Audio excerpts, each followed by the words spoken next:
Back and brilliant, Neymar's stunning comeback versus Velo Club Fire soccer ball.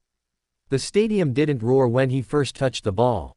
It inhaled. Every eye followed him. Every phone tilted forward. Every whisper carried the same question. Is he still Neymar? For months, the headlines had doubted him. Injuries, silence, rumors. But on this night, under unforgiving floodlights, with defenders circling like skeptics made flesh, Neymar wasn't just returning to football. He was returning to belief. And before the final whistle blew against Velo Club, something extraordinary would happen. Something that reminded the world why football, at its purest, is about resurrection. The silence before the noise. The weeks leading up to the match were heavy. Not loud heavy, silent heavy. Neymar's name still generated clicks, still trended across continents, but it carried a different tone. Concern replaced excitement. Analysis replaced admiration. Football is impatient. It forgets quickly. In Brazil, the streets still whispered about his magic, but even whispers can fade if they aren't refreshed by reality. On training grounds, cameras lingered outside gates. Reporters waited for glimpses. Would he sprint? Would he hesitate? Would he smile? There's a particular loneliness that follows injured stars. You are still famous, still adored, but you are not playing. And for Neymar, playing had always been breathing. The weight of return. Comebacks are rarely just physical. They are psychological battles disguised as fitness updates. When Neymar walked through the tunnel that night, he wasn't only stepping toward grass. He was stepping into doubt, the public kind, the loud kind. Inside the dressing room, the air felt tight. Teammates respected him, but they were cautious. They had grown used to life without him. Rhythm had adjusted. Outside, the crowd buzzed with anticipation layered in skepticism. This wasn't just a game against Velo Club. It was a test of time. The first touch. The whistle blew. Neymar drifted wide left, as instinctively as breathing. A pass rolled toward him, simple, safe, ordinary. He let it run slightly across his body, delaying just long enough to feel the tempo. A defender approached. For a split second, the world froze. Then came the smallest feint, almost invisible, and the defender leaned the wrong way. Neymar slid past him like memory returning. The stadium didn't explode. It exhaled. Because that move wasn't flashy. It wasn't viral. It was reassurance. Doubt in human form. Velo Club didn't come to admire. They pressed hard, sharp, and fearless. To them, this wasn't a sentimental comeback story. It was an opportunity. They tackled him aggressively, closing angles quickly. One defender shadowed him relentlessly, almost personally. And that's when something subtle shifted. Neymar smiled. Not mockingly. Not arrogantly. Just, comfortably. As if he'd missed this tension. As if pressure felt like home. The moment of collision. Midway through the first half, Neymar attempted a daring dribble near the edge of the box. The defender clipped his ankle.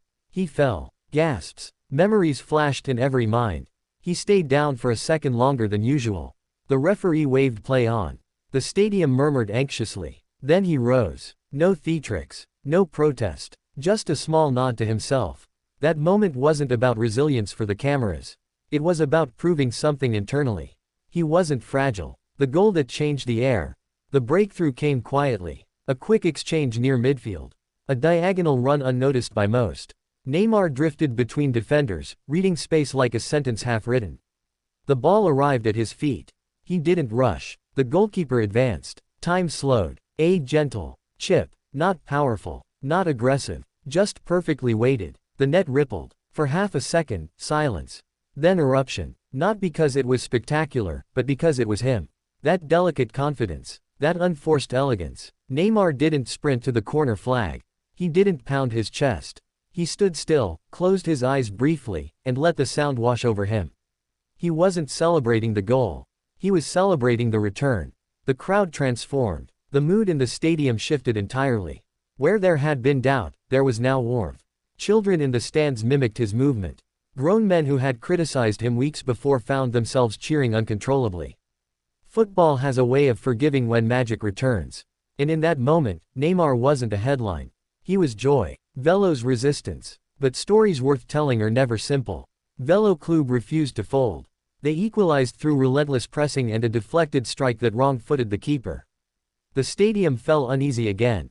And suddenly, Neymar's comeback wasn't guaranteed to end in triumph. This wasn't scripted. It was sport. The second act. Fatigue began to creep in.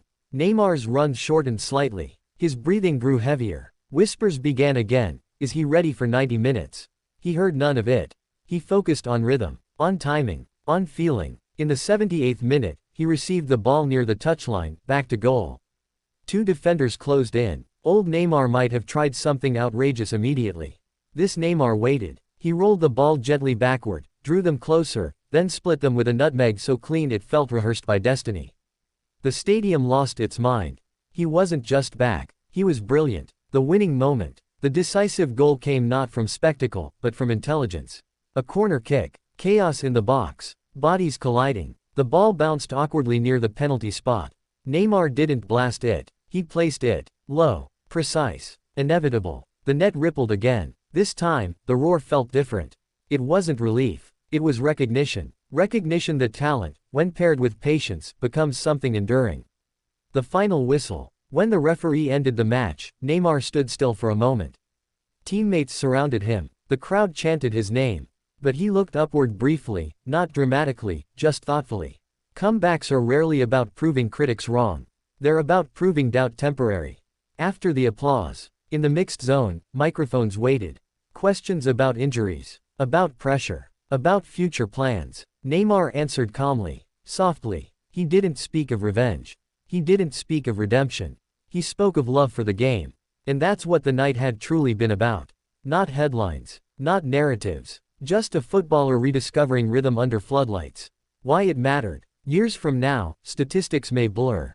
Scores may fade. But those who were there, or watched through screens across continents, will remember the feeling. The inhale before his first touch. The silence before the chip. The eruption after the nutmeg. Because football, at its core, is about moments that feel bigger than numbers.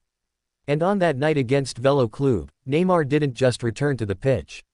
He returned to the part of football that makes people believe again. Back. And brilliant. Fire soccer ball.